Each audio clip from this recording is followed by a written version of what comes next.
गरीबों के लिए खाने पीने बौरचखाने को चलाने के सिलसिले में हमारे वज़ीर आज़म 6-7 मुल्कों के सरबराहों के सामने हाथ फैला चुके हैं। गरीब कहते हैं हमें बदनाम ना करें, अपने लिए मांगें।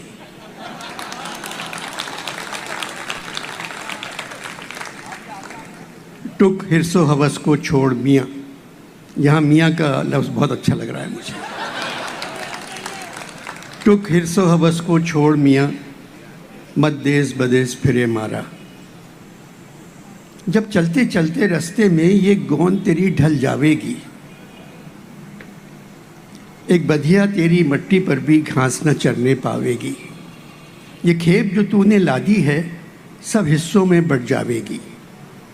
धीपूत जवाई बेटा क्या, बंजारन पास ना आएगी, सब ठाट पड़ा रह जाएगा।